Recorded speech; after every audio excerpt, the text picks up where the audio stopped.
club de Susan Ray que vous allez avec de la piscine.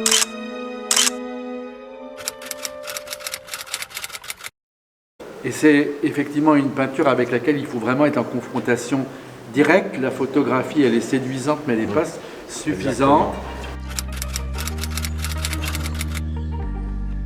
Et moi, je garde un souvenir vraiment extrêmement fort de cette découverte des tableaux dans la cave de l'appartement familial où elle avait son atelier. Et je savais qu'on ferait un jour quelque chose.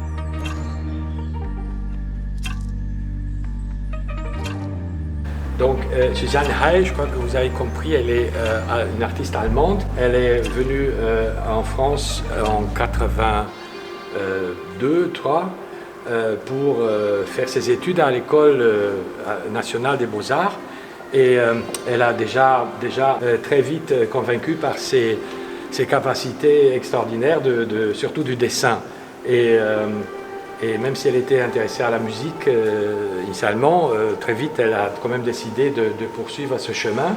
Elle s'est concentrée sur la peinture des corps et elle voulait donc elle met le corps au milieu de son œuvre et le corps dans tous ses états, donc de la naissance jusqu'à l'âge et même la décomposition. Puisque cette première salle d'ailleurs, elle est consacrée pour donner un petit aperçu de ce que faisait Susan Ray, à part ça on va voir après.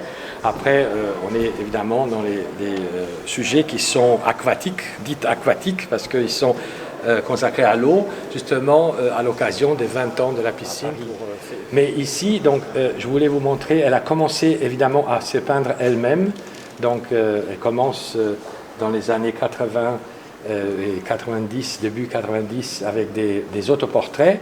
Et des autoportraits qui sont d'un aspect assez maniéré déjà, parce qu'elle était très impressionnée. Évidemment, elle connaissait bien l'art moderne, surtout les expressionnistes allemands. Et on peut voir un autoportrait en femme enceinte, un sujet qui est quand même assez rare dans l'histoire de l'art. Et évidemment, ce sujet est une invocation de la fertilité. Et, ça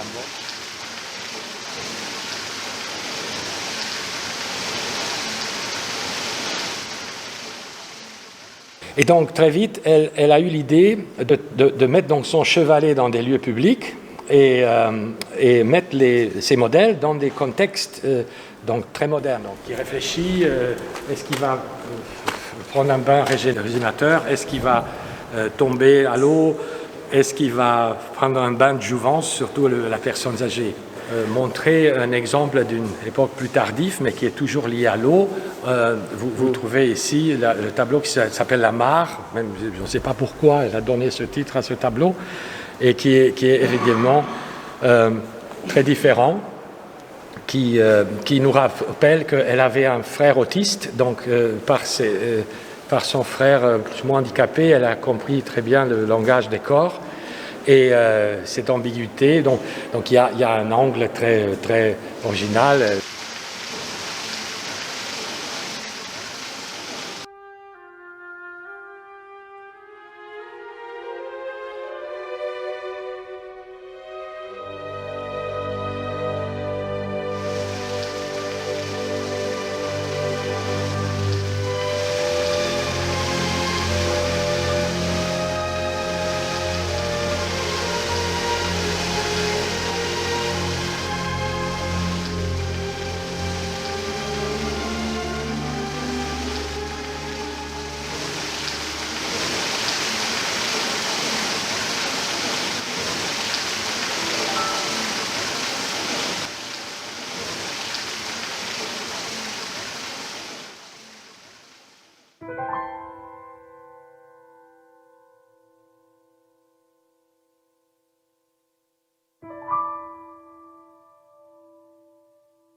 Après, il y a encore un saut, comme tout à l'heure avec la mare.